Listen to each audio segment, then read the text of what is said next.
eu tenho visto o processo eletrônico como algo muito positivo. Eu tenho um olhar muito positivo para o que vem por aí, né? É o que eu vou procurar demonstrar, embora tenha convicção de que nós vamos enfrentar muitos problemas. Nós, na Comissão de Direito do Trabalho da OAB, tive a oportunidade de discutir a elaboração dessa cartilha de processo eletrônico que todos receberam, e nós sabemos que muitos problemas ocorrerão, mas nós precisamos ter a consciência de que essa é uma fase de transição e que é difícil mesmo. Mas a tecnologia está aí e os grandes passos de evolução da humanidade acompanham também as mudanças tecnológicas. Então nós temos que enfrentar. Não tem por que resistir ao processo eletrônico, e sim buscar aperfeiçoar tudo o que venha a ser realizado nesses novos tempos. Então, a Lei 11.419 é uma lei de 2006, então é uma lei até bem recente, dispõe sobre a informatização do processo judicial e busca a sua aplicação a todos os tipos de processo civil, processo penal e processo trabalhista, em todos os graus de jurisdição. E regula exatamente, então, o uso do meio eletrônico no processo, por meio da tramitação dos processos judiciais, da comunicação dos atos e da transmissão de peças judiciais. As funcionalidades informáticas, elas visam justamente auxiliar o juiz nos momentos de preparação e de formulação da sua decisão. Em síntese, então, isso vai auxiliar, ou visa auxiliar também, o próprio jurisdicionado, o próprio advogado. Registro dos atos processuais, nos bancos de dados de jurisprudência, são exemplos claros de medidas que podem vir acopladas ao processo eletrônico e que certamente auxiliarão na prestação da tutela jurisdicional. A tramitação dos feitos por meio de arquivos digitais é algo que também não deixa dúvida como podemos ter uma evolução bastante significativa. Só imaginar, como disse a doutora Doralice, de que não é preciso ir à vara para fazer uma consulta dos autos do processo na secretaria e poder fazê-lo por meio do próprio site do tribunal. Simplificação dos julgamentos, mecanismos para a simplificação dos julgamentos mediante o uso de funcionalidades informáticas, modelos de decisões, e não há por que a gente ter aqui o que temer a utilização de modelos, afinal, todos hoje já usamos modelos, tanto na advocacia quanto na magistratura.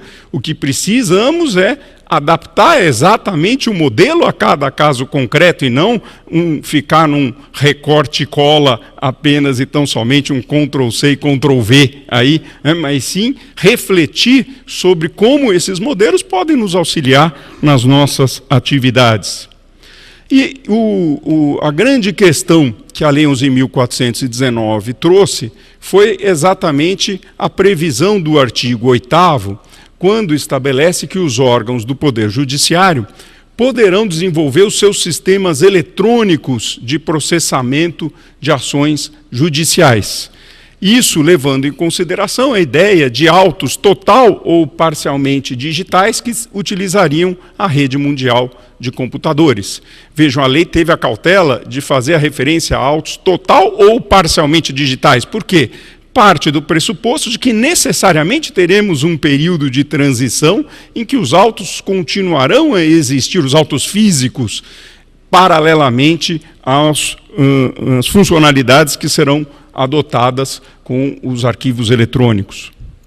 Mas o problema também é que, diante dessa previsão na lei de que os tribunais podem criar os seus sistemas, nós nos deparamos com essa situação de cada tribunal poder desenvolver o seu próprio sistema, às vezes utilizando o seu corpo técnico especializado, às vezes contratando assessoria no mercado, mas cada um na sua, cada um da sua maneira de visualizar o processo eletrônico. E, evidentemente, essa não pode ser a melhor solução. Imaginem nós, na advocacia, tendo que lidar com diferentes tribunais e com diferentes regras para cada sistema eletrônico introduzido. Apenas na Justiça do Trabalho, se formos pensar apenas na advocacia trabalhista, seriam, em tese, 25 sistemas diferentes que poderíamos ter que manipular. Aqui no estado de São Paulo, não é tão difícil a gente ter que lidar com processos em 2 TRTs diferentes e dificuldades decorrentes dos sistemas distintos. Não por outro motivo, em 2011, na reunião do Colégio de Presidentes da OAB, que se realizou em Belo Horizonte, uma das conclusões foi, em vários tópicos examinados, foi relativo ao processo eletrônico. E, naquela ocasião, os presidentes das várias sessões da OAB divulgaram uma carta onde denunciavam uma falta de capacidade do Poder Judiciário para implantar um sistema uniforme e eficiente de processo judicial eletrônico. E pediu, então, uma revisão da sistemática que vinha sendo adotada, porque entendiam esses presidentes da OAB que a sistemática excluía a advocacia e os jurisdicionados do amplo acesso à justiça. É importante, por isso mesmo, que advogados e o judiciário dialoguem constantemente a respeito. Talvez tenha ali um certo exagero naquela manifestação, eu entendo que sim. Mas, de toda maneira, a OAB trouxe algumas sugestões naquele momento. Basicamente, 3 pedidos foram feitos e divulgados naquela ocasião. Primeiro, que seja facultada a aceitação das petições físicas elaboradas pelo advogado, com a obrigação de que as unidades judiciárias promovam a sua conversão em arquivo digital. Esse é um tema sensível mesmo.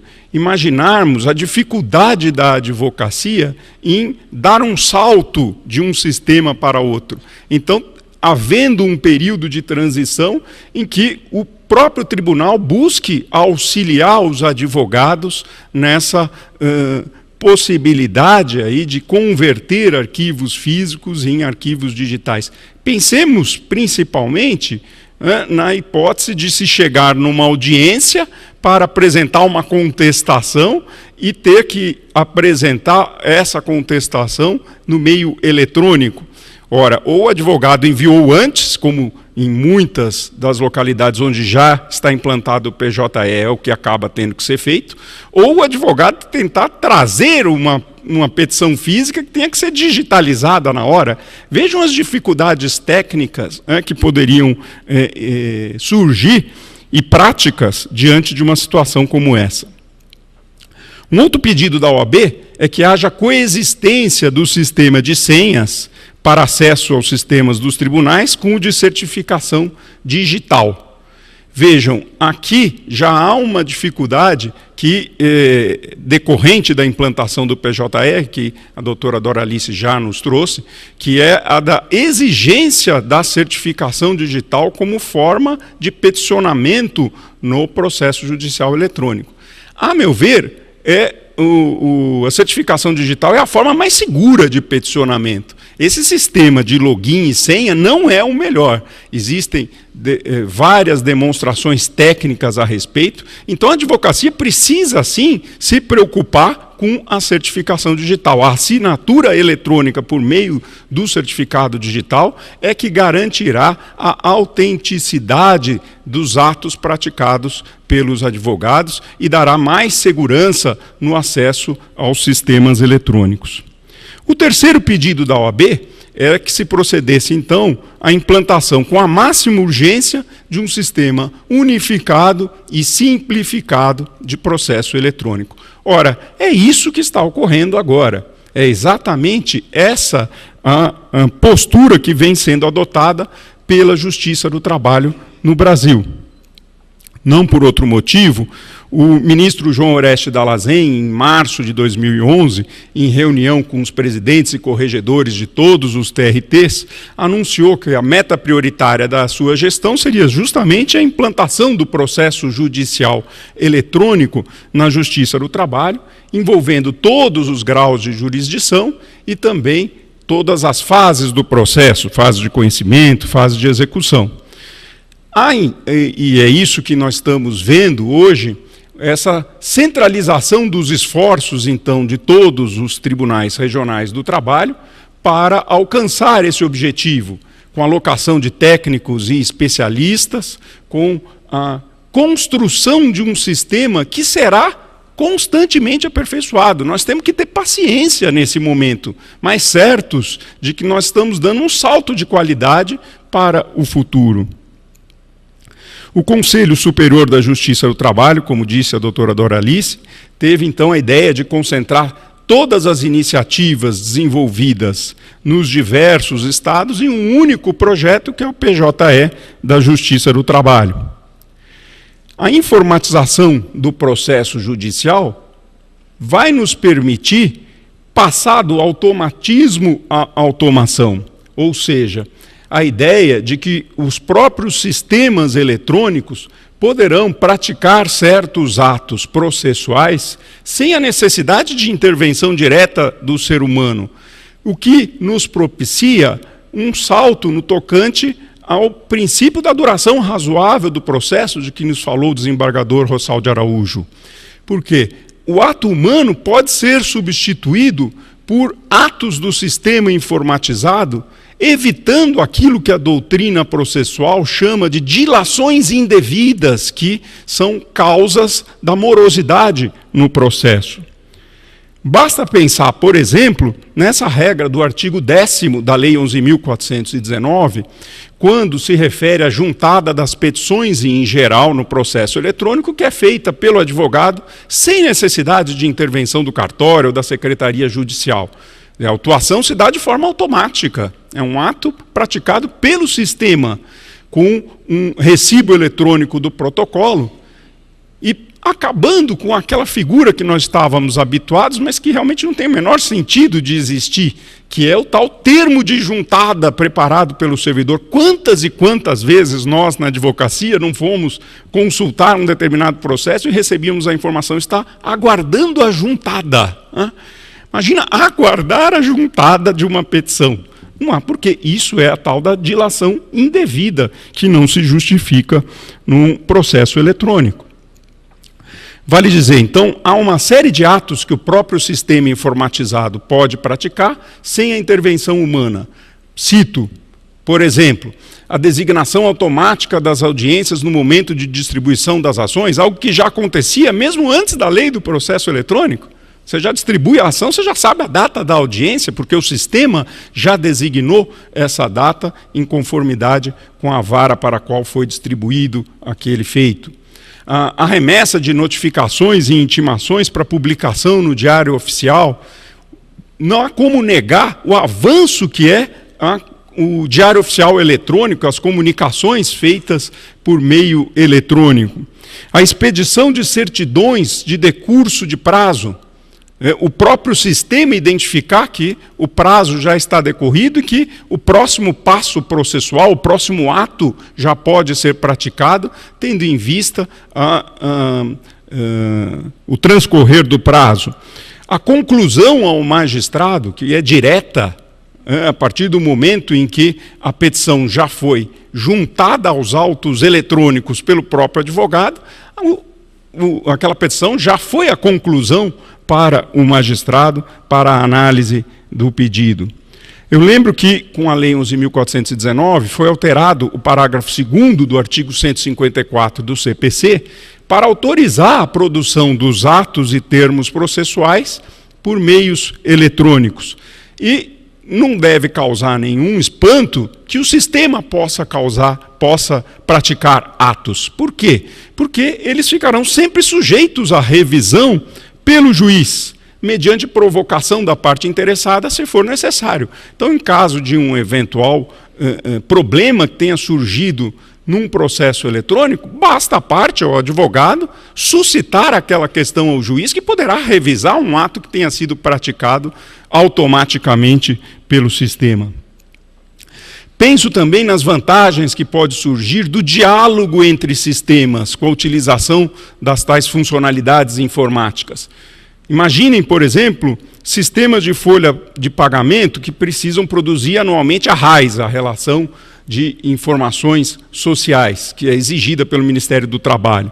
Ora, o arquivo da RAIS pode ser usado em processos judiciais, porque ali constam informações importantes e relevantes para a instrução da causa, relativas a um determinado período, pagamentos mensais que foram realizados, horas extras, descansos semanais remunerados e assim por diante. O próprio sistema, então, ser utilizado na instrução processual.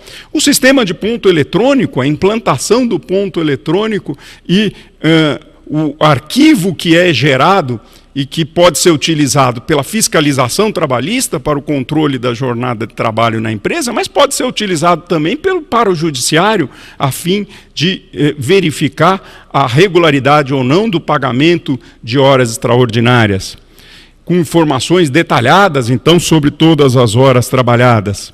A consulta aos depósitos do Fundo de Garantia no sistema da Caixa Econômica Federal. Tudo isso, esse diálogo entre sistemas, me parece que é uma facilidade que o processo eletrônico trará para a atividade judicante. Os bancos de dados com normas coletivas do trabalho que são depositadas no Ministério do Trabalho por meio do sistema mediador, então a consulta valendo-se desse diálogo entre sistemas. Comunicação direta com o sistema de dados do INSS para consulta sobre a situação de um determinado trabalhador, um determinado segurado, e que possa ter relevância na definição de uma determinada questão na causa trabalhista. Dados societários que possam ser buscados diretamente nas juntas comerciais. Ou seja, há uma infinidade de situações em que o diálogo entre sistemas eletrônicos nos trará uma evolução no tratamento das questões trabalhistas, dos processos trabalhistas. Geração de documentos processuais, como guias de recolhimento, de custas, de depósitos recursais, alvarás judiciais, pagamentos via banco, utilizando a internet e assim por diante. Queria falar um pouquinho sobre a Resolução 94/2012, do Conselho Superior da Justiça do Trabalho, que instituiu, então, o PJE na Justiça do Trabalho como sistema de processamento de informações e prática de atos processuais e estabeleceu, então, os parâmetros para a implantação e funcionamento do PJE. E destaquei alguns dispositivos que me parecem importantes. Primeiro, o artigo 17. O artigo 17 da resolução diz que os tribunais regionais do trabalho manterão instalados equipamentos à disposição das partes, advogados e interessados para consulta ao conteúdo dos autos digitais, envio de peças processuais e documentos em meio eletrônico. Isso, doutora Doralice, me parece fundamental. É claro que exige um investimento dos tribunais, e num tribunal como o nosso de São Paulo, com a sua grandiosidade, o investimento não é de pequena monta. Mas me parece fundamental porque é isso que vai evitar uma oposição dos jurisdicionados ou uma oposição dos advogados. É preciso facilitar o acesso ao judiciário com equipamentos que estejam à disposição, com servidores que sejam treinados para poder operar esses equipamentos. E cito uma experiência muito interessante, que é a do escritório digital do TRT do Paraná, que tem funcionado exatamente nesse sentido, de maneira a evitar que o advogado possa maldizer o processo eletrônico porque não consegue trazer o seu peticionamento, ou não tem condições, o seu computador ele não conseguiu instalar a sua certificação digital, ou um computador é antigo, ele precisa gastar mais, investir naquilo. Então, é fundamental que os tribunais estejam preparados, e o próprio Conselho Superior da Justiça do Trabalho faz essa referência nesse dispositivo.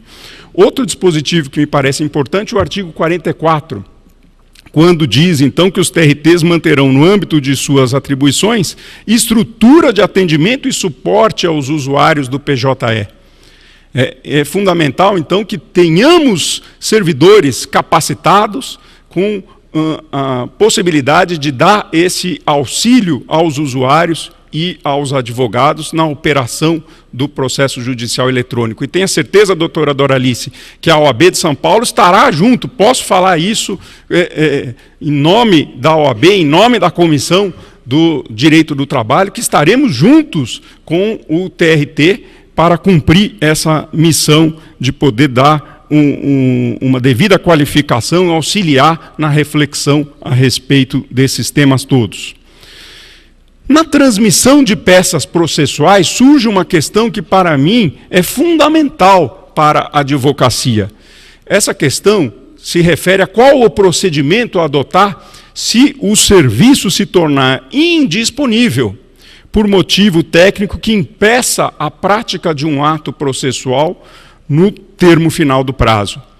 Imaginem, e todos que já operam o processo eletrônico certamente já devem ter passado por isso, depois de preparar uma peça processual e valendo-se agora da situação de que o processo eletrônico nos permite peticionar até as 24 horas do dia do termo final do prazo, a gente termina aquele prazo, e advogado muitas vezes gosta de usar o prazo até o fim, né?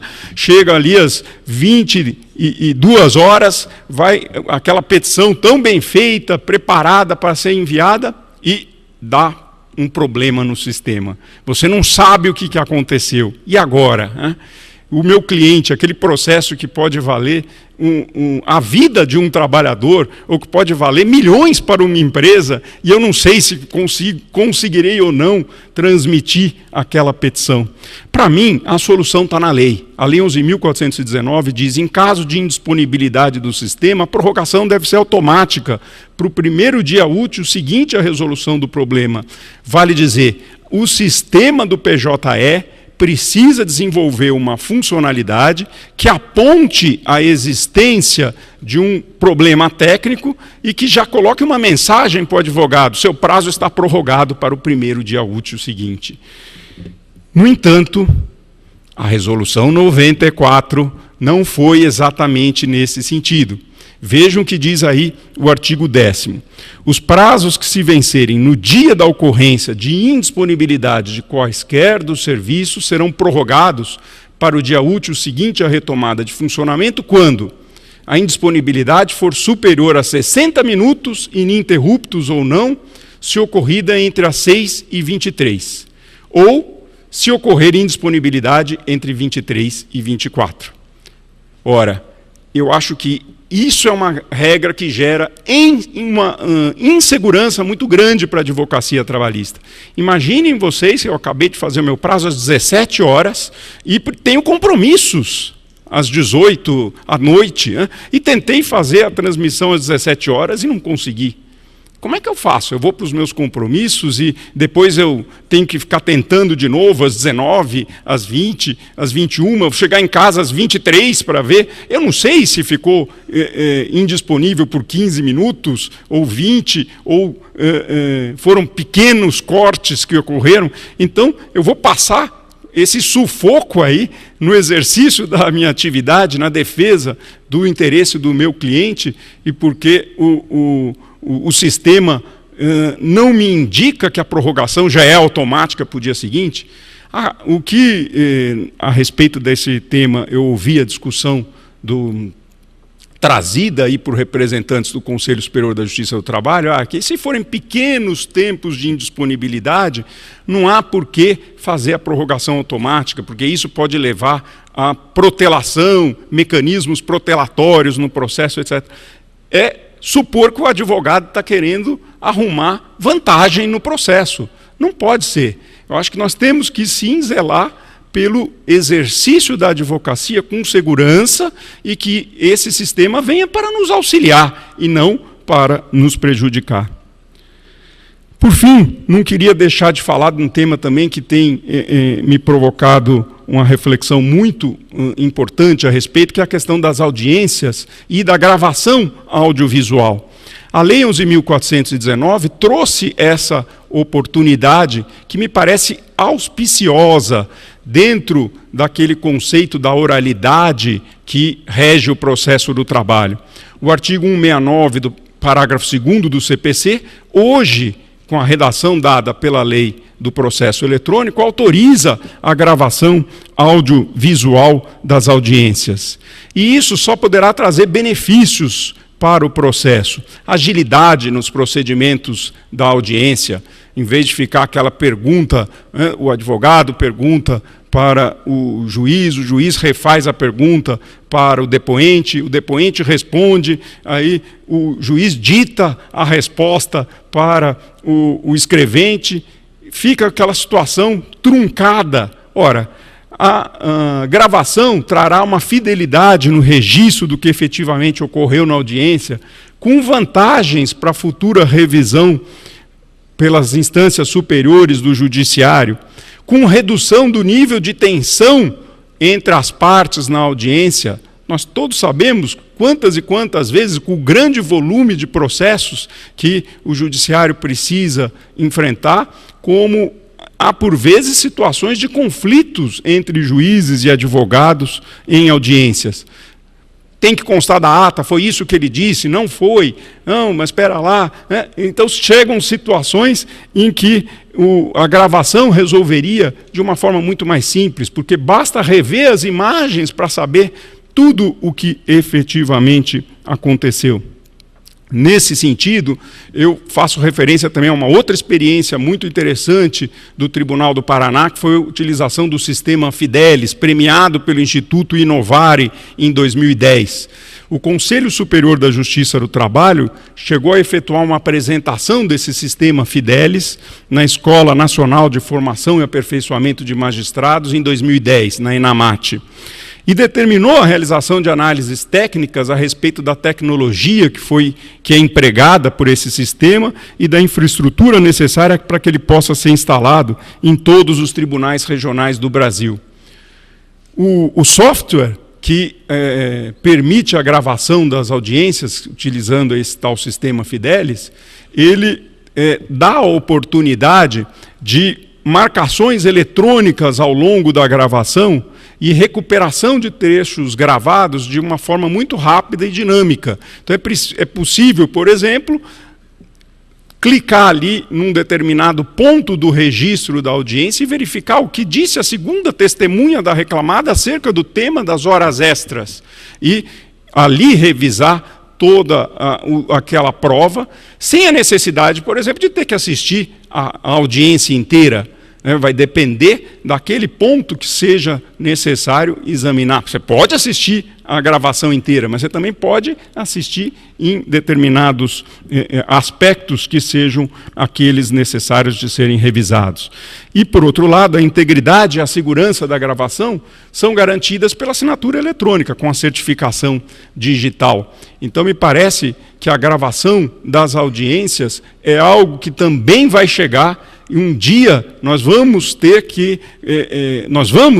conviver com uma mudança no comportamento das partes, dos juízes, com a utilização do processo eletrônico e com esses sistemas, com essas novas tecnologias. Eram essas, então, as considerações que eu tinha a trazer e na expectativa de que nós estejamos no início de uma fase de transição, mas que vá trazer frutos muito positivos para a advocacia e para a magistratura. Muito obrigado.